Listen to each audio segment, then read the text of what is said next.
여러분, 만약 추석 명절날 30년을 참아온 며느리가 끝내 밥상을 뒤엎었다면 어떻게 될까요? 가족이 모두 모인 자리에서 터져나온 눈물과 분노, 그리고 그 뒤에 숨겨진 진실까지. 오늘 이야기는 단순한 고부 싸움이 아닙니다. 여러분이 살아온 시간, 여러분의 상처, 여러분의 서름과 너무나 닮아 있을 겁니다. 끝까지 지켜보신다면 왜 그날 온 가족이 울음으로 하나가 될 수밖에 없었는지 알게 되실 겁니다.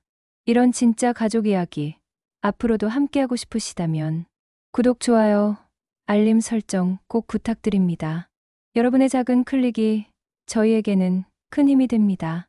작년 추석 저녁, 나는 고개를 들지 못했습니다. 전이 탄 냄새가 방 안에 얇게 깔리고 접시 하나가 바닥에 떨어지며 둔탁한 소리를 냈습니다. 그 순간 시어머니의 시선이 내 손등을 스치고 지나갔습니다. 말로 하지 않아도 알 수 있었습니다. 또 시작이구나. 나는 젓가락을 쥔 손을 더 꽉 쥐었습니다. 손끝이 하얗게 질려서 마치 다른 사람 손 같았습니다. 누군가 웃었고 누군가 헛기침을 했습니다. 나는 그 소리들 속에서 내 심장 소리만 들었습니다. 올해는 다르게 혼잣말로 맹세했지만 그 밤이 지나고 난 뒤에도 내 멱살을 잡아 끌던 건 그 순간 시어머니 눈동자에 비친 내 얼굴, 작고 쓸모없는 죄책감으로 덮인 얼굴이었습니다. 올해 추석 아침, 나는 새벽 5시에 일어났습니다. 부엌 창문을 살짝 열어두니 서늘한 바람이 들어와 김이 오른 냄비 뚜껑을 살짝 흔들었습니다. 마른 다시마가 끓는 물에 들어가며 구수한 향을 내뿜었고 멸치 머리를 따로 볶아 비린내를 날렸습니다. 도마 위를 치익하고 부추가 스쳐 지나가고 계란물을 넓은 팬 위로 얇게 펴니 노란빛이 포개져 작은 해가 몇 개 뜬 것 같았습니다. 나는 소금통을 손끝으로 톡톡 두드렸습니다. 너무 짜지 않게, 그러나 심심하지 않게 수저로 한 번 맛을 보았습니다. 간이 맞았습니다. 그래도 한 번 더. 내 혀는 늘 조심스럽고 내 손은 늘 분주했습니다. 싱크대 아래서 물이 또르르 흐르는 소리가 났습니다. 설거지통에 쌓인 그릇과 뒤엉킨 젓가락, 물 위에 떠다니는 고춧기름의 얇은 막. 나는 고무장갑을 끼고 그릇을 하나씩 건져 올렸습니다. 따뜻한 물이 손목까지 차올랐습니다. 젖은 앞치마가 허벅지에 들러붙었습니다. 가끔 큰아들이 잠에서 깨어 기지개 켜는 소리가 안방에서 났습니다. 문틈 사이로 새어나오는 낮은 코골이 소리에 나는 작게 웃었습니다. 지금만 같으면 좋으련만. 여보, 물 끓는 소리 너무 큰 거 아니야? 남편의 목소리가 방문 너머로 흘렀습니다. 잠이 덜 깬 소리. 자기야, 오늘 엄마 몇 시에 오신대? 글쎄, 아침 기차 타신다던데 11시 전엔 도착할걸. 그래, 알겠어. 그럼 탕은 좀 더 우려야겠다. 내 목소리는 조용했지만 살짝 떨렸습니다. 나는 내가 떨고 있다는 걸 아무에게도 들키고 싶지 않았습니다. 내 눈앞에 김이 피어오르며 창문 유리에 성에처럼 달라붙었습니다. 그 흐름 속에서 작년의 나를 잠깐 보았습니다. 고개를 숙이고 숟가락을 닦던 손. 닦아도 얼룩이 보이는 것 같아 계속 문지르던 손. 정말이지, 이 집에서 나는 늘 조금 모자란 사람처럼 굴었습니다. 아니, 그렇게 굴도록 길들여졌습니다. 딸 소연이 현관에서 툭툭 발을 굴리며 들어왔습니다. 뭐를 아직 걸 말랐는지 어깨 위로 젖은 머리카락이 내려앉았습니다. 엄마, 김치 어디 놔? 김치 냉장고 오른쪽 세 번째 칸. 미리 꺼내서 냉장고 위 칸에 옮겨둬. 온도 차이가 있으니까. 응. 소연이 냉장고 문을 여닫는 소리. 비닐이 바스락거리는 소리. 김치통의 뚜껑이 살짝 들렸다가 다시 닫히는 소리. 나는 그 소리들이 주방의 리듬을 만들고 있다는 걸 깨달았습니다. 나의 하루는 늘 소리로 이루어져 있었습니다. 칼이 도마를 치는 소리. 기름이 튀는 소리. 누군가 기침하는 소리. 문 여닫는 소리. 그 소리들 사이에서 나는 내 숨소리를 줄이고 또 줄였습니다. 엄마. 응. 올해는 그냥 간단히 하자. 굳이 다 할 필요 없어. 간단히 한다고 안 볼 분 아니야. 알아. 그래도 엄마 몸부터 챙겨. 소연의 말끝이 눌렸습니다. 나는 고개를 끄덕였지만 그녀가 보지 못하는 방향으로 고개를 흔들었습니다. 간단히라는 말은 이 집에선 낯선 말이었습니다. 명절은 늘 정해진 만큼 해야 했고, 정해진 만큼이란 말은 늘 끝이 없었습니다. 나는 전을 뒤집었습니다.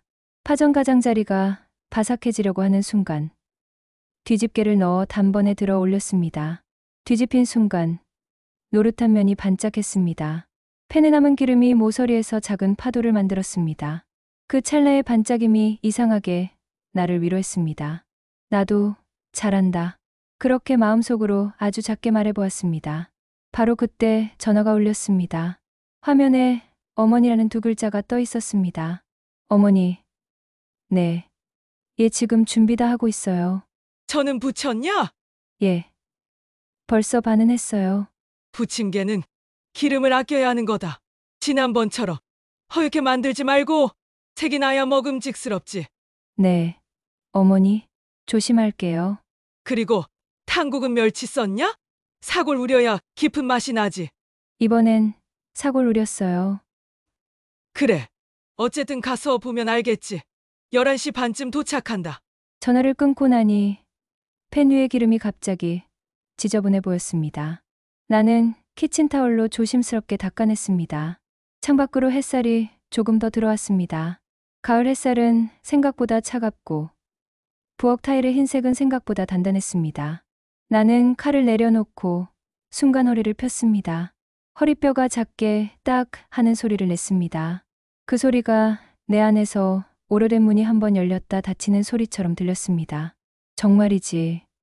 내 마음도 모르고 나는 싱크대에 양손을 올리고 잠깐 눈을 감았습니다. 눈꺼풀 안쪽이 뜨끈해졌습니다. 눈을 뜨면 아직 손질하지 않은 미나리가 기다리고 있고 양념에 버무릴 무채가 기다리고 있고 산더미 같은 설거지가 기다리고 있다는 걸 알았습니다. 그래도 나는 눈을 떴습니다. 누군가 해야 하는 일이라면 늘 내가 먼저 했습니다. 엄마, 민재 깨워? 조금만 더 재워. 애는 오늘 하루 종일 어른들 사이에서 눈치 보느라 힘들 거야. 알았어. 아빠는? 아빠는 곧 나올 거야. 남편은 마침내 방문을 열고 나왔습니다. 안경을 끼고 머리를 뒤로 쓸어 넘겼습니다. 뭐 도와줄 거 있어? 탕 위에 뜨는 거품 좀 걷어줘. 그리고 과일 씻어 배는 껍질 얇게. 응. 남편은 국자를 들고 거품을 걷어냈습니다. 거품이 하얗게 모여 국자 끝으로 올라왔다가 그릇에 닿으며 조용히 꺼졌습니다.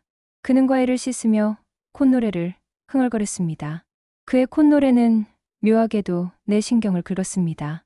하지만 나는 말하지 않았습니다. 오늘은 말이 많아지면 안 되는 날입니다. 말은 늘 나를 곤란하게 했습니다.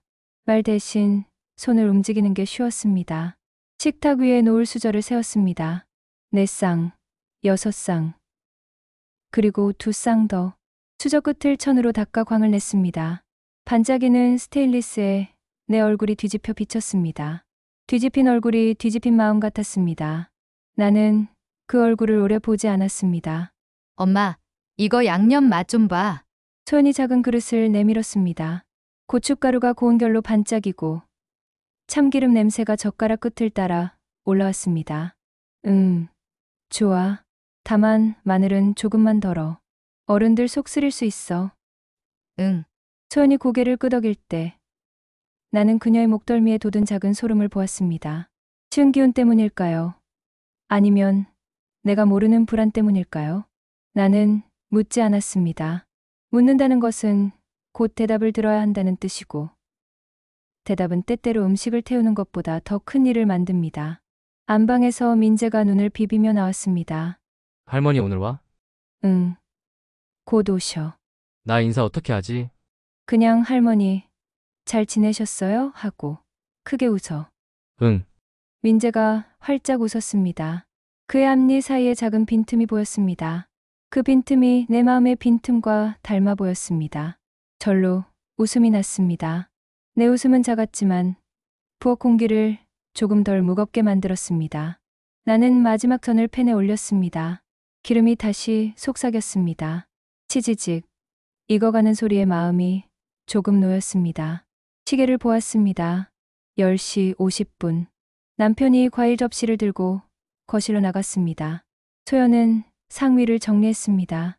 나는 행두를 깨끗이 빨아 싱크대 가장자리를 닦았습니다. 얼룩이 사라지면 마음도 같이 닦이는 것 같았습니다. 그때 내 가슴 안 어딘가가 조용히 떨렸습니다. 분명 아직 아무 일도 일어나지 않았는데 누군가 문 밖에서 숨을 고르는 소리가 들리는 듯했습니다. 착각이겠지요. 하지만 나는 그 착각을 믿었습니다. 내 몸은 늘 먼저 알고 있었습니다. 엄마, 택시 소리 난다. 소연이 창밖을 내다보며 말했습니다.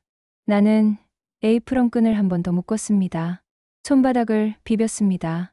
손에 남은 기름기가 미끌거렸습니다. 부엌불을 가장 약하게 낮추고 뚜껑을 덮었습니다. 뚜껑이 닫히는 소리가 이상하게 크게 들렸습니다. 현관 비밀번호 소리가 났습니다. 삑, 삑, 삑, 삑. 마지막 비품 뒤에 아주 짧은 침묵. 그리고 문이 열리는 마찰음. 신발장 앞에서 낡은 구두 소리가 바닥을 살짝 긁었습니다. 나는 수건으로 손을 닦고 입가를 정리하고 숨을 들이마셨습니다. 계절이 바뀌는 때의 공기 냄새가 문틈 사이로 들어왔습니다. 그 냄새 속엔 시장의 비닐봉지 냄새, 새로 딴 대추의 달큰한 냄새, 오래된 한복 장롱의 나무 냄새가 뒤섞여 있었습니다. 시어머니가 들어오셨습니다. 검은 치마 저고리 위로 얇은 카디건을 걸치셨고 얼굴은 생각보다 수척했습니다. 그러나 눈빛은 여전히 칼날처럼 또렷했습니다. 그 눈빛이 한 번에 내 앞치마와 펜 위의 전, 싱크대의 물방울, 식탁의 수저 배열을 훑었습니다. 아무 말 없이 그 침묵이 긴 말보다 더 길었습니다. 나는 허리를 숙였습니다. 어머니, 오셨어요? 잠깐의 정적 뒤 시어머니의 시선이 내 손끝에 멈췄습니다. 내가 방금 닦아낸 수건이 아직 축축하다는 것을 알아챈 듯했습니다. 그리고 아주 가볍게 미소 비슷한 것이 입가에 스쳤다가 사라졌습니다. 그래, 또 내 솜씨를 보게 되겠구나. 그 말이 바닥에 떨어진 유리 알처럼 굴러 부엌 구석으로 숨었습니다. 나는 그 말이 굴러가는 소리를 들었습니다. 그리고 이상하게도 펜 위에서 익어가던 전의 한쪽 모서리가 그 순간 살짝 접히며 탄 냄새를 내기 시작했습니다. 뚜껑 안쪽에 긴 방울이 톡 하고 터졌습니다. 내 심장도 그 소리와 함께 작게 내려앉았습니다. 나는 웃었습니다. 아주 얇고 조심스러운 웃음이었습니다. 그리고 속으로 아주 천천히 말했습니다. 올해는 다르게. 명절상은 점점 차올라 갔습니다. 전과 탕, 잡채와 나물, 과일 접시까지. 김이 모락모락 피어오르는 탕국 냄새가 방 안을 가득 채우니 거실의 공기마저 눅눅하게 젖었습니다. 나는 소중히 수저를 올려두고 마지막 간찬 그릇을 두 손으로 가져왔습니다. 접시 가장자리에 묻은 국물을 행주로 한 번 더 닦아내고 고개를 숙여 상 위에 올렸습니다. 그 순간 내 등 뒤에서 의자에 삐걱거리는 소리가 들렸습니다. 시어머니가 자리에 앉으시는 소리였습니다. 나는 손끝이 차가워짐을 느꼈습니다. 어머니, 탕국 드셔보세요. 이번엔 사골로 우렸어요. 내 목소리는 조심스러웠습니다. 시선을 낮춘 채 국자를 들어 그릇에 담아드렸습니다. 시어머니는 수저를 들어 국물을 한 모금 떠 넣으셨습니다. 눈을 감았다가 떴습니다. 그리고 아주 짧게 고개를 끄덕이셨습니다. 나는 그 미묘한 끄덕임에서 마음이 풀릴 뻔했습니다. 그런데 곧 이어진 말이 내 가슴을 다시 죄었습니다. 그래도 여전히 뭐가 부족하구나. 깊이가 없다. 며느리 손맛은 말이야. 몇십 년은 해야 나오는 건데. 말은 담담했지만 그 안에 날이 서 있었습니다. 나는 입술을 깨물었습니다. 혀끝에 씁쓸한 맛이 돌았습니다. 옆에서 남편이 작은 기침을 했습니다. 어색한 침묵이 잠깐 상 위에 내려앉았습니다. 그 사이 아이 민재가 젓가락을 집어들려다 눈치를 보고 내려놓았습니다. 민재야, 괜찮아. 먹어. 내가 웃으며 말했지만 내 웃음은 금방 부서져 내렸습니다. 시어머니의 눈빛이 내 손목 위로 얹혀있던 것 같았기 때문입니다. 소연이 나섰습니다. 할머니, 이번엔 엄마가 며칠 내내 준비했어요. 어제도 밤새서. 그래? 그럼 더 실망스럽구나. 밤을 새워도 이 모양이라니. 그 말에 소연의 얼굴이 굳어졌습니다. 젓가락 끝이 그릇에 부딪히며 작은 소리를 냈습니다. 나는 그 소리를 들으며 속으로 그만해. 제발이라고 중얼거렸습니다. 그러나 목소리는 나오지 않았습니다. 나는 탕국을 내 앞으로 끌어당겨 한 숟갈 떴습니다. 혀끝에 닿자 내가 넣은 간장과 다진 마늘의 맛이 분명히 느껴졌습니다.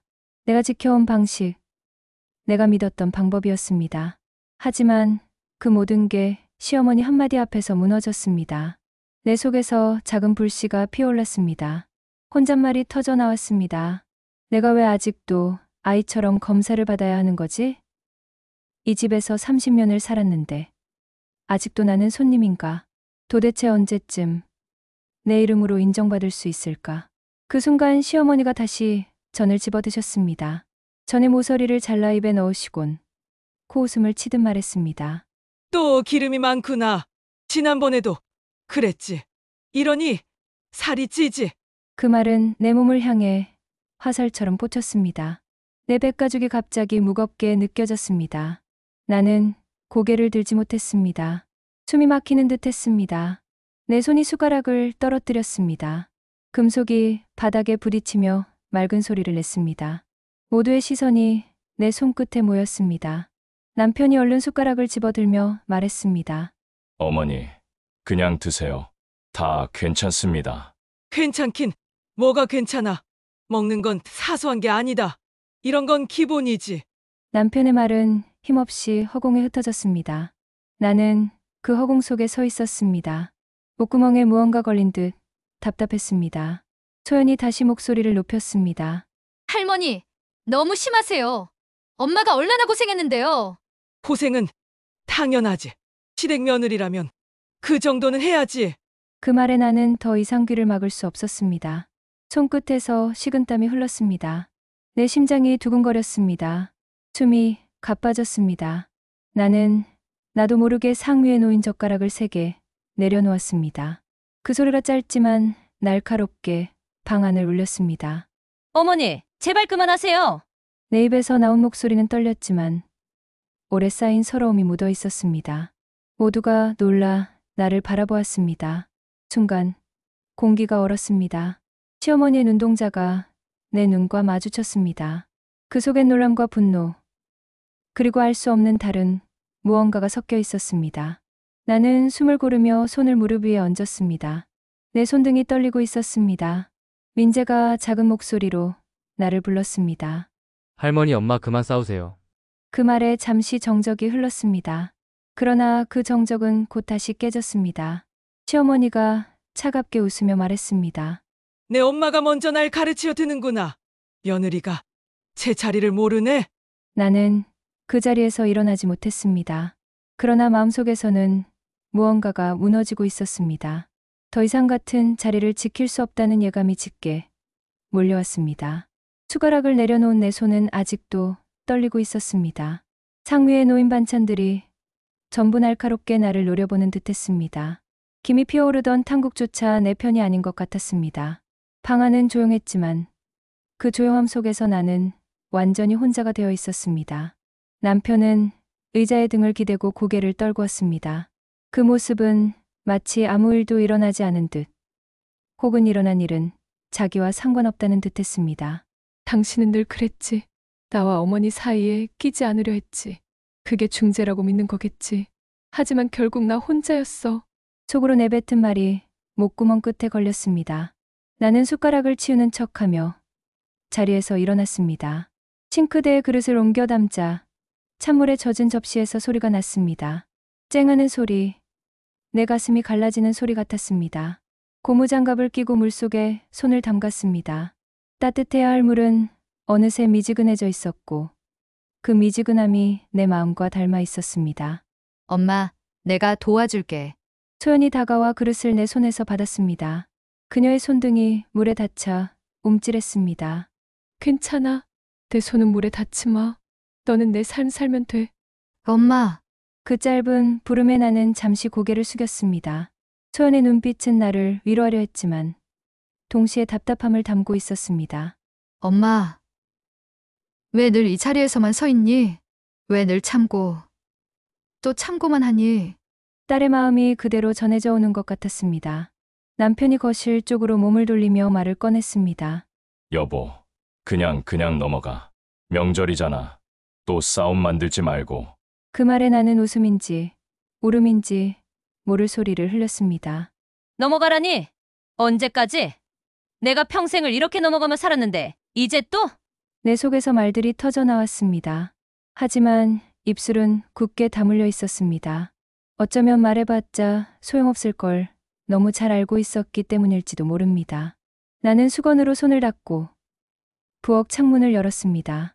찬바람이 밀려와 내 뺨을 스쳤습니다. 바람이 차갑다기보다 내 안의 뜨거움이 더 도드라져 차갑게 느껴졌습니다. 밖에서는 동네 아이들이 뛰노는 소리가 들렸습니다. 웃음소리가 내 귀에 가시처럼 박혔습니다.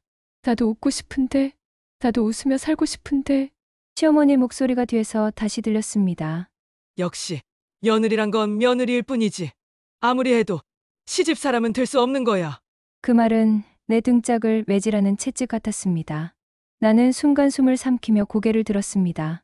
싱크대 앞에 서 있었지만 더 이상 물속에 손을 넣을 수가 없었습니다. 내 눈앞의 그릇들이 전부 다른 모양으로 일그러져 보였습니다. 나는 속으로 다짐했습니다. 이번엔 다르게 하자. 더는 침묵하지 말자. 내가 내 목소리를 내야 한다.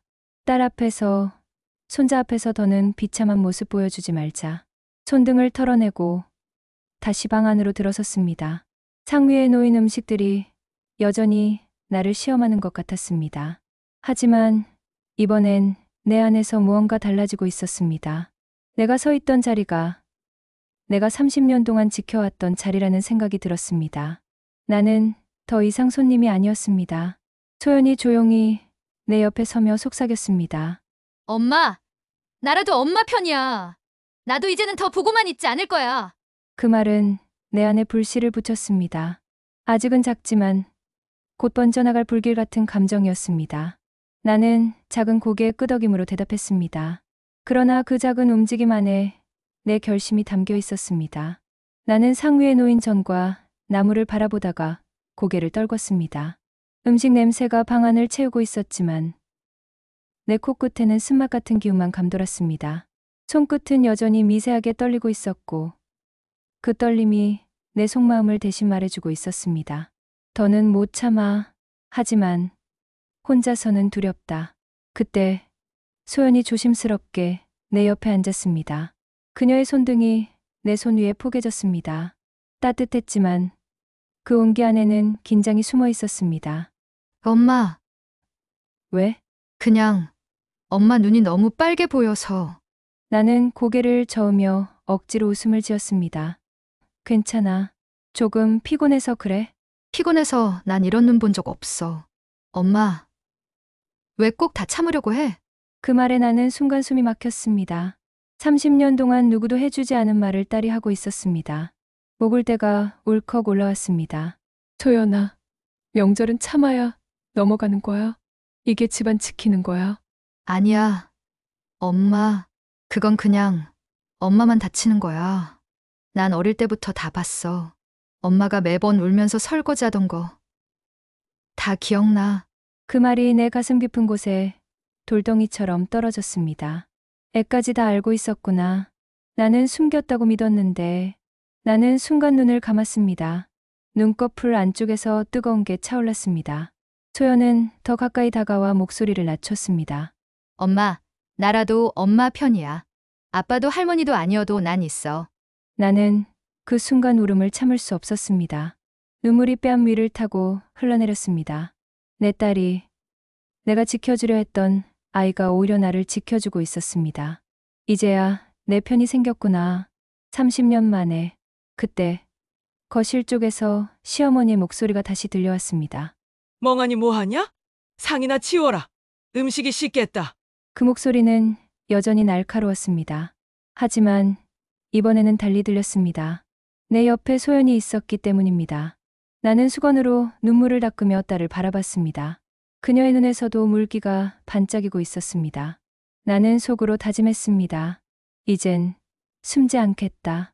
이 아이 앞에서만큼은 당당해지자. 이젠 내가 목소리를 낼 차례다. 명절 점심상이 드디어 완성되었습니다. 탕국의 김이 하얗게 올라오고 저는 접시에 층층이 쌓여 있었습니다. 나물 그릇마다 참기름 향이 은은히 배어 있었고 잡채의 윤기가 햇살을 받아 번졌습니다. 겉보기에 상은 풍성했습니다. 그러나 그 풍성함 속에 나는 숨이 막혔습니다. 음식 냄새가 아니라 수십 년 쌓인 고부 갈등의 냄새가 방 안을 가득 채우고 있었습니다. 끄들이 자리를 잡자 시어머니가 수저를 들었습니다. 모두가 조용해졌습니다. 그 순간은 늘 긴장됐습니다. 그 한 숟갈이 내 30년의 수고를 심판하는 순간이었으니까요. 시어머니는 탕국을 한 모금 삼킨 뒤 전을 집어 드셨습니다. 기름기 맺힌 손가락을 닦지도 않은 채 입술을 굳게 담은 그녀의 얼굴이 보였습니다. 잠깐의 정적, 그리고 날카로운 한마디가 내 귓가를 쳤습니다. 또 이 모양이구나. 내 손은 참 왜 이렇게 둔하냐. 내가 했으면 이러진 않았지. 그 말에 상위의 모든 음식이 순식간에 빛을 잃었습니다. 내 눈에 보이는 건 음식이 아니라 나를 향한 비난의 그림자뿐이었습니다. 남편은 기침을 하며 시선을 피했습니다. 소연은 입술을 깨물며 나를 보았습니다. 민재는 숟가락을 들여다 말고 내려놓았습니다. 방 안의 공기가 무겁게 내려앉았습니다. 나는 손가락 끝이 하얗게 질릴 만큼 숟가락을 쥐었습니다. 그동안 수없이 들어온 말, 30년 동안 삼켜온 서름이 한꺼번에 목구멍까지 차올랐습니다. 그리고 마침내 참을 수 없었습니다. 어머니, 제발 그만하세요. 내 목소리는 떨렸지만 방 안의 모든 소리를 멈추게 만들었습니다. 순간 시어머니의 눈이 나를 향했습니다. 그 눈빛은 충격과 분노, 그리고 내가 처음 보는 낯선 감정으로 뒤섞여 있었습니다. 뭐라고 했냐? 며느리가 감히 나한테 그만두라 해? 그 순간 내 손이 저절로 움직였습니다. 상위에 젓가락을 치우려던 손이 전 그릇을 건드렸고 쌓여있던 전이 미끄러져 탕국에 빠졌습니다. 국물이 튀어 흰색 식탁보에 얼룩이 퍼졌습니다. 그리고 나는 멈출 수 없었습니다. 내 손이 접시를 하나 또 하나 밀어냈습니다. 나물 그릇이 넘어지고 잡채가 바닥에 흩어졌습니다. 탕국 그릇이 뒤집히며 김이 모락모락 솟아올랐습니다. 명절상은 순식간에 뒤집혔습니다. 식구들이 모두 숨을 삼켰습니다. 민재가 울음을 터뜨렸습니다. 남편은 자리에서 벌떡 일어났지만 나를 붙잡지 못했습니다. 소연은 눈물을 글썽이며 내 옆에 서 있었습니다. 나는 두 손을 상위에 짚고 고개를 들었습니다. 눈물이 아니라 뜨거운 분노가 눈가에 맺혔습니다. 저도 사람입니다. 30년 동안 참았습니다. 어머니 말씀대로라면 며느리는 평생 죄인입니까? 저는 언제까지 이렇게 살아야 합니까? 내 목소리는 울부짖음 같았습니다. 내 가슴 깊은 곳에서 솟아오른 소리였습니다. 순간 시어머니의 얼굴이 하얗게 질리더니 의자에 기대셨습니다. 그녀의 손이 떨렸고 눈동자가 순간 흐려졌습니다.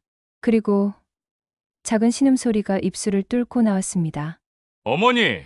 남편이 달려와 어머니의 어깨를 붙잡았습니다. 소연도 놀라 손을 뻗었습니다. 나는 순간 온몸이 굳었습니다. 내가 상을 뒤엎은 바로 그 순간 어머니가 쓰러진 것입니다. 방 안의 공기가 무너져 내렸습니다. 웃음도 울음도 숨소리마저 사라지고 모두가 그녀의 몸짓만 바라봤습니다. 시어머니의 몸이 힘없이 옆으로 기울었습니다. 남편이 급히 부축했지만 그녀의 손끝은 이미 축 늘어져 있었습니다. 눈동자는 흔들렸고 입술은 파르르 떨렸습니다. 어머니, 정신 좀 차려요. 남편의 목소리는 떨렸습니다. 평생 들어본 적 없는 절박한 울림이었습니다. 나는 얼어붙은 채 서 있다가 소연이 부르는 소리에 정신이 돌아왔습니다. 엄마, 빨리 이리로 불러. 나는 부엌 전화기를 붙잡고 번호를 눌렀습니다. 떨리는 손가락이 제대로 눌리지 않아 두 번이나 다시 걸었습니다. 통화 버튼을 누르는 순간 내 심장도 함께 찢어지는 듯 했습니다. 잠시 후 사이렌 소리가 골목을 파고들었습니다. 빨간 불빛이 창문을 스쳤습니다. 구급대원들이 들어와 어머니를 들것에 눕혔습니다. 그녀의 흰 손목에 차가운 기계가 닿자 삐 하는 소리가 들렸습니다. 나는 그 소리에 온몸이 얼었습니다. 구급차 안에서 나는 어머니 손을 꼭 붙잡았습니다. 거칠고 얇아진 손등에 파란 핏줄이 드러나 있었습니다. 이 손이 나를 몇십 년 동안 몰아세웠구나. 그런데 왜 이렇게도 연약했을까? 눈물이 뚝뚝 떨어져 손등을 적셨습니다. 병원, 응급실, 의사들이 분주히 움직였습니다. 남편은 문 밖에서 서성였고 소연은 나를 안아주었습니다. 민재는 겁먹은 눈으로 아빠 옆에 서 있었습니다. 시계 초침이 바늘처럼 내 귀를 찔렀습니다. 드디어 의사가 나왔습니다. 흰 가운 끝자락에 희미한 긴장감이 묻어 있었습니다. 환자분 초기 치매 증상입니다. 최근 몇 년간 기억의 혼란과 분노 조절 장애가 있었을 겁니다. 지금은 급격히 악화된 상태라 추가 검사가 필요합니다. 순간 내 다리가 힘을 잃었습니다. 벽에 기대어 서 있지 않았다면 주저앉았을 겁니다. 치매 어머니가 그럼 그 수많은 독설과 비난이 병 때문이었던 걸까? 아니면 그분 마음의 진심이었을까? 남편은 얼굴을 두 손으로 가렸습니다. 떨리는 어깨가 보였습니다. 평생 어머니 앞에서 한 번도 눈물을 보이지 않던 사람이었습니다. 그 모습이 낯설었습니다. 소연이 내 손을 꼭 잡았습니다. 엄마 어쩌면 할머니도 힘들었던 걸지 몰라. 나는 대답하지 못했습니다. 내 속은 혼란스러웠습니다. 억울함과 분노, 그리고 알 수 없는 연민이 뒤섞여 있었습니다. 병실 침대 위에 누운 시어머니는 눈을 감고 있었습니다. 옅은 숨결이 겨우 이어지고 있었습니다. 그 얼굴을 보니 한순간 30년 전 처음 나를 맞이하던 날이 떠올랐습니다. 젊은 나를 향해 날카롭게 눈을 치켜뜨던 그 눈빛.